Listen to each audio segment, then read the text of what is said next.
Hello and welcome to A Recipe for Dreams, the podcast in which we discuss dreams, nightmares, insomnia, and anything else that disrupts your sleep. I'm your host, Lunar Morningstar, and on this episode, we'll be discussing the nature of dreams. So what are dreams? No, but really. Put simply, they are the stories and images our mind creates whilst we are sleeping.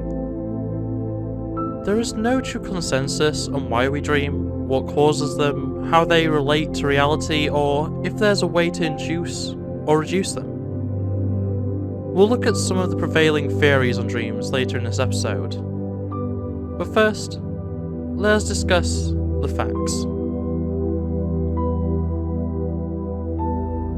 Regardless of if you remember them, everyone is expected to dream 3 to 6 times every night, with dreams lasting an average of 5 to 20 minutes.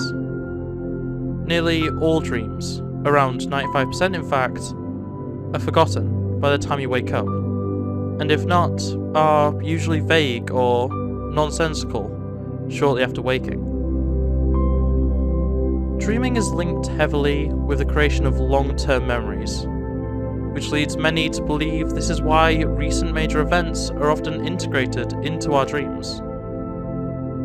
And finally, it can be understood that all senses are utilised within dreams, with sensations of touch, sound, taste, and smell being activated by dream states, alongside the expected visual stimuli. Even those who have an impaired sense, such as those who are blind or deaf, still dream, but will often continue to not have their missing senses within dreams, unless they had such senses at an earlier point in their life. Dreams are fascinating. In my experience, they are often nonsensical, odd, illusionary sequences and montaged memories. It's very rare I remember my dreams, though when I do, they often induce strong physical and often emotional responses. Cold sweats, shakes, verbal anguish such as yells or screams, or simple reactionary emotions such as a punch, kick, or, in a more extreme and specific case, instinctively calling someone involved in a dream. I'll say more on the latter later. Now, we've discussed the facts. It's time to discuss the theories. There are many theories on why we dream. A way for our mind to experience unconscious desires and wishes, analysing information gathered during the day, a form of psychotherapy, simply an interpretation of signals from the body and mind during sleep. Any and all of these could be true, but let's look further into it. As discussed earlier, the mind may create dreams in order to develop memories, consolidate a day's learnings, and recording the waking consciousness. This would give a reason for recent events to be related to in dreams, why the last person you spoke to may be involved in such dreams, and why dreams will often present fears you have either thought of or discussed during that day within them. I personally think of this as less of a theory and more of a truth to why we dream. It is simply the most obvious answer to why we dream. But then, how do we dream of the future? I'm sure you too have experienced a dream which will give you deja vu in the morning, something vaguely familiar in your waking life that can only relate to your dreams.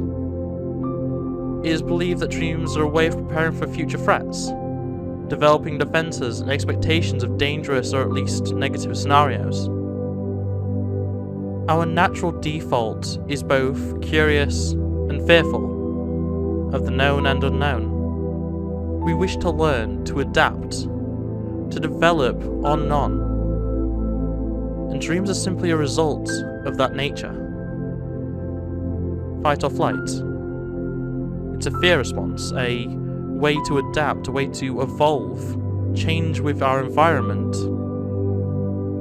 Perhaps that is the true nature of dreams. Dreaming may be a way for our minds to simulate reality, to explore events in vivid detail. Dreaming is a subsystem of the waking default network, put simply, the part of the mind associated with daydreaming. Now, it's no surprise that the wistful experience of staring off into a middle distance, exploring your own thoughts, is heavily connected to the unconscious dream. Dreaming could, according to some theories, also be simply a way for the brain to develop. Cognitive development occurs little during our waking lives. We receive information, collect it, but hardly take time to analyze such data, reflect on such activity. The brain is allowed to do just this as we sleep, and our dreams are thought to just be a result of this processing of data. Similarly, our dream states could be a way to psychoanalyze our unconscious mental function, create a deep understanding of our innermost thoughts and automated actions. This would be why dreams are so often compulsive, given little thought even when lucid. Actions are made without true intent, but simply because they are what our mind sees as automatic, or, in some cases, required, needed, absolutely imperative to whatever our mind is thinking. Common themes of dreams are based in basic human desire and response. Running, falling, pursuing, even themes of sex or caregiving are reflections of innate wants or needs felt by most people. Dreams are a unique opportunity for our minds to combine our current experiences with consolidation of past events and preparation for the future, almost creating a roadmap of life based on your experience. But further, dreams can simply be a place to psychologically bring together overwhelming, contradictory, or complex ideas which we struggle to make sense of in our waking lives. Thoughts that would regularly seem unsettling can be broken down, explored, and explained by the ego, allowing for psychological balance and equilibrium to be achieved through our dreams. So those are the key theories, and we will most certainly revisit some of those again in the future. But for now, that is enough analytical dismantling of our unconscious states. Now we go back to my earlier anecdote. As I said before, once upon waking from a dream, I instinctively took my phone and called someone who was involved in the narrative of that dream. I will start from the point I remember. I was having a dream, potentially a nightmare, it is hard to say, relating to my, at the time, partner. The details of the dream are essentially non-existent, though I can only assume that it placed my partner in some form of danger. Upon waking from my dream state, I immediately grabbed my phone, opened my contacts, and rang my partner. Now, I will not get too much into the details of the call, and for the most part, I don't really remember them at this point. But what I will say is that upon realising there was no peril, no issue, that my partner was safe as I heard their voice, the fear quickly turned into embarrassment. The dream, as I saw it at the time, was so real, so visceral. The emotional connection I had with the story my mind had concocted was so great that I had made an immediate action to pursue the threat upon waking.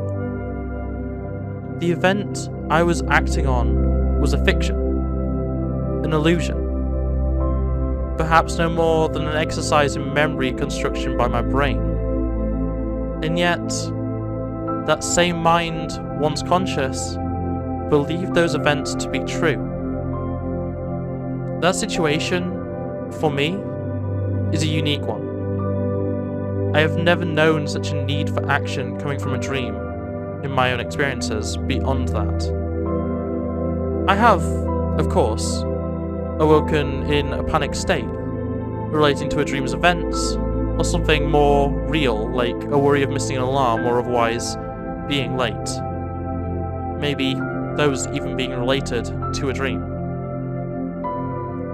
But either way, those are things that, while still not requiring any sort of immediate action, are still based in sense or logic to some degree. A legitimate threat of sorts. But never have I acted so suddenly in response to a dream otherwise. And, of course, this has stuck with me. Far more than any other dream ever has. To the point that I am discussing it here. Because I want to know if this is a true anomaly. If I'm alone in this response. Dreams are so rarely something we discuss. Often they are intimate of sorts, whether that be due to the people involved in them, the events that occur, or just because we are at our most vulnerable when sleeping. So here's my call to action, my request for you, the listener. Tell me, have you ever reacted in a similar way to a dream of your own? Not necessarily making a call, but maybe a different form of communication. Perhaps grabbing something to defend yourself, maybe even rushing to a location within your home otherwise, due to the events experienced purely in a dream. And further, I ask, how far did the action go before you realised the trigger was all just in your mind? Imagined.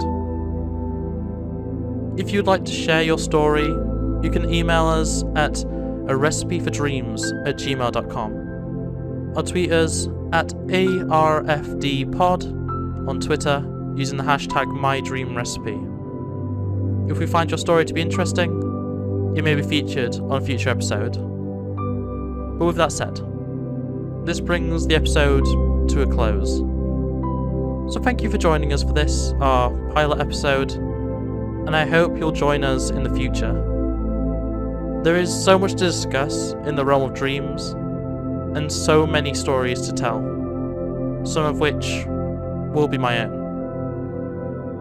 I have been Lunar Morningstar, you have been asleep, and this has been A Recipe for Dreams.